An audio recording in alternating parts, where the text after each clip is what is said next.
नमस्ते। सब लोग हमेशा कहते हैं कि गर्व मत करो बेटा, गर्व बहुत बुरी बला है। लेकिन क्या सच में ऐसा है? चलिए आइए इसी के पीछे आज हम एक कहानी सुनते हैं, वो भी महाभारत से जुड़ी अर्जुन के बारे में।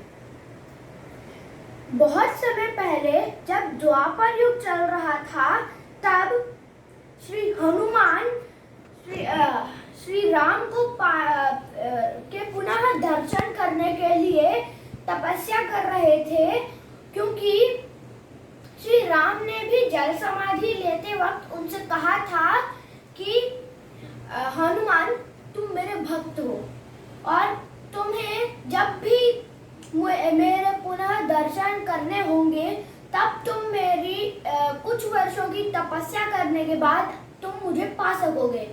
ऐसा कहकर उन्होंने जल समाधि ली थी। तो जब वह एक नदी के पास एक शांत से वृक्ष के नीचे बैठकर जब तपस्या कर रहे थे, श्री राम श्री राम श्री राम, तब महाधनुर्धर और योद्धा अर्जुन वहां पे पहुंचे, क्योंकि उनको एक काम करना था और वह उस समय वनवास में थे, जो कि कौरवों ने उन्हें भेजा था। तब उन्हें वह हनुमान जी दिखे और हनुमान जी से उन्होंने पूछा, हे वानर, आप कौन हैं और कृपया आप मुझे अपना नाम बताएं। ऐसा अर्जुन ने कहा और श्री राम ने कहा, श्री राम के परम भक्त हनुमान ने कहा, मेरा कोई और आइडेंटिटी नहीं है सिवाय मेरी एक आइडेंटिटी के, जो कि है मैं हूँ राम भक्त हनुमान। यह सुनते ही अर्जुन ने पूछा कि हनुमान, अच्छा, मैंने तो रामायण की कथा में सुना है कि जब श्री राम सहित पूरी की पूरी वानर सेना को भारत से लंका पहुंचना था, तब आपने एवं संपूर्ण वानर सेना ने पत्थरों से बना एक पुल बनाया था। लेकिन क्या श्री राम को अपने बाणों पर विश्वास नहीं है? क्या वह अपने बाणों से ही पुल बना के श्री लंका तक पहुंच नहीं सकते थे? ऐसा अर्जुन ने पूछा।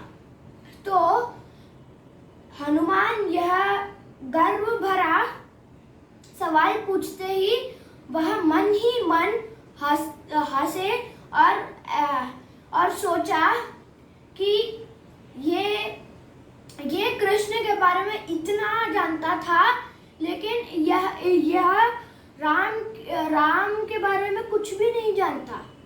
ऐसा सोचकर वह हंसे और वह अर्जुन से बोले, हे अर्जुन, तुमने मेरे स्वामी का अपमान किया है। वह चाहते तो वह बिना किसी पुल के ही वह श्रीलंका तक पहुंच जाते, लेकिन तुम कहते हो कि उनको खुद के बाणों पर विश्वास नहीं है। और उन्होंने ऐसा किया क्योंकि वह तो उड़ के जा सकते थे, लेकिन उन्होंने ऐसा नहीं किया क्योंकि वह यह नहीं चाहते थे कि सब लोगों को पता चल जाए कि वह साधारण मानव नहीं है। वह स्वयं श्री नारायण के ही रूप हैं। यह वह किसी को बताना नहीं चाहते थे, इसलिए उन्होंने बाकी मानवों जैसे ही उन्होंने पुल बना के जाने की इच्छा की। तो क्या तुम इतने गर्व से बोल रहे हो, तो क्या तुम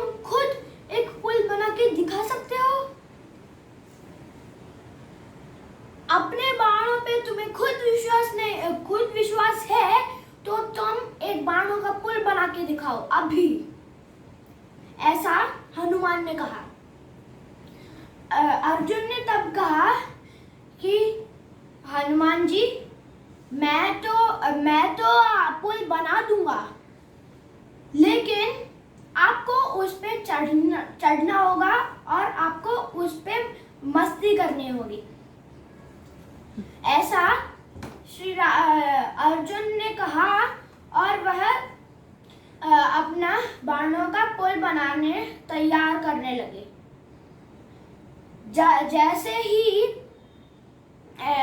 जैसे ही अर्जुन का बाणों का पुल तैयार हुआ, वैसे ही हनुमान वहां पे पहुंचे और उन्होंने अपने दाहिने हाथ का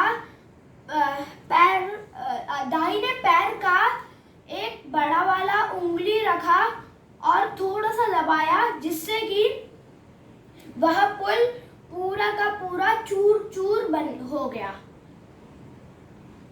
तो उस समय पुल बनाने से पहले अर्जुन ने कहा था कि अगर मेरे पुल को आपके कुछ भी करने से उसको कोई भी क्षति नहीं पहुंची, और या अगर पहुंच गई तो मैं खुद को अग्नि में समर्पित कर दूंगा, ऐसा अर्जुन ने कहा था।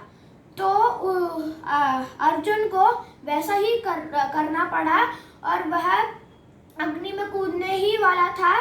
तब अपने भक्त को संकट में देखकर श्री कृष्ण ने एक बूढ़े का रूप धारण करके वहां पे पहुंचे और उन्होंने अर्जुन से कहा कि हे महाधनुर्धारी अर्जुन, तुम ऐसे तुच्छ काम क्यों कर रहे हो? तुम्हें ऐसे काम करना शोभा नहीं देता। और ऐसी समस्या भी क्या आई है जिससे तुम्हें खुद ऐसा करना पड़ रहा है? ऐसा कृष्ण जी, जो कि एक बूढ़े के रूप में थे, उन्होंने पूछा। तो अर्जुन ने सारी कहानी बताई कि ऐसा सब हुआ था और इसी के कारण मैं अग्नि में समाधि लेने जा रहा हूँ। तो उस बूढ़े ने कहा कि तब तो कोई जज था ही नहीं और तब किसी को पता भी नहीं था कि तुम दोनों के बीच में ऐसा चल रहा है, इसलिए अब तो मैं जज आ गया हूं ना, इसलिए ये सब चीजें एक और बार की जाएंगी और तब मैं बताऊंगा कि किसकी जीत हुई और कौन हारा। तो इस बार अर्जुन फिर से पुल बनाने गया और इस बार वह पुल बनाने से पहले कृष्ण जी को मन ही मन नमन करके पुल बनाना शुरू किया। और जैसे ही उन्होंने पुल बनाने का कार्य खत्म किया, वैसे ही हनुमान जी वहां पे पहुंचे और उन्होंने पिछली बार जैसे ही अपने दाहिने पैर का बड़ा उंगली उस पे रखकर दबाया, लेकिन इस बार उस पुल को कुछ भी नहीं हुआ। फिर वो उस पे थोड़ा और वो दोनों पैर के बल से वह थोड़ा दबाने लगे, फिर भी उसको कुछ नहीं हुआ। और फिर वह उसमें चलने लगे, दौड़ने लगे, उछलने लगे और उसके बाद उन्होंने अपने महान गदा का प्रहार भी किया, तब भी उस पुल को कुछ भी नहीं हुआ। लेकिन यह देखकर हनुमान बहुत ही ज्यादा आश्चर्यचकित हो गए और वह सोचने लगे, पिछली बार तो मैंने इस पुल को बहुत ही आसानी से तोड़ दिया था, लेकिन इस बार मैं इतने सारे प्रयासों के बाद भी इसे तोड़ क्यों नहीं पा रहा हूँ, ऐसा वह सोचने लगे। और तभी श्री कृष्ण ने अपना मूल स्वरूप, अपना असली रूप धारण किया और जो कि श्री कृष्ण थे, और उन्होंने अर्जुन से कहा, हे अर्जुन, तुम बहुत ही ज्यादा पराक्रमी और बहुत बड़े धनुर्धर हो, लेकिन तुम में थोड़ा सा गर्व है और इसी गर्व को नष्ट करने के लिए मैंने ये सब किया। और उन्होंने हनुमान से भी कहा कि हनुमान देखो, तुम में भी थोड़ा गर्व, आपने पिछली बार श्री राम करके बोला था और फिर ही आपने पुल तोड़ा और उसमें आप समर्थ रहे, और इस बार आप इसलिए असमर्थ रहे क्योंकि इस बार आपको ये लगा था और अंदर से गर्व जागृत हुआ था कि पिछली बार तो मैंने इसको आराम से हरा दिया और इस बार भी मैं इसको इस पुल को अपने पैरों के नीचे चींटी जैसे दबा दूंगा। ऐसा तुमने गर्व से सोचा और इस बार तुम श्री राम बोलना भूल गए, इसी कारण तुम इस बार इस पुल का कुछ नहीं कर पाए और तुम इतने सालों से मेरे ही रूप श्री राम के दर्शन करने के लिए ही तपस्या कर रहे थे ना, तो इसीलिए मैं अभी यहाँ पे प्रकट हुआ और अभी मैं तुम्हें श्री राम के एक और बार दर्शन कराता हूँ। ऐसा कहकर उन्होंने अपने श्री राम स्वरूप को धारण किया और थोड़ी देर के लिए हनुमान जी को उनकी झलक दिखाई। तो और हनुमान से कहा कि हनुमान, तुम एक अति बलशाली और पराक्रमी योद्धा हो, इसलिए मैं और तुम्हें भी पता है कि कुछ समय बाद ही महाभारत का युद्ध आने वाला है और हमारे पक्ष में जो कि धर्म का पक्ष होगा उसमें सिर्फ और सिर्फ 5 ही प्रमुख लोग होंगे और हमारे सामने 100 कौरव होंगे जो कि अधर्म के पक्ष में हैं और उनके साथ और भी बहुत सारे लोग होंगे। इसलिए तुम अर्जुन के रथ के ध्वज पर तुम स्थित रहो इस महाभारत युद्ध के समय, ताकि अर्जुन को युद्ध के समय कोई हानि ना पहुंचे और अर्जुन सुरक्षित रहे। ऐसा कहा और फिर से कृष्ण जी अपने असली रूप में आ गए और अर्जुन ने भी अपनी गलती मान ली। इस कहानी से हमें यह सीख मिलता है कि हमें कभी ज़्यादा गर्व नहीं करना चाहिए और हमें दूसरों को छोटा भी नहीं समझना चाहिए और हमें ये नहीं सोचना चाहिए कि ये तो छोटा है, हमसे छोटा है और इसको हम आराम से परास्त कर सकते हैं। ऐसा हमें कभी नहीं सोचना चाहिए और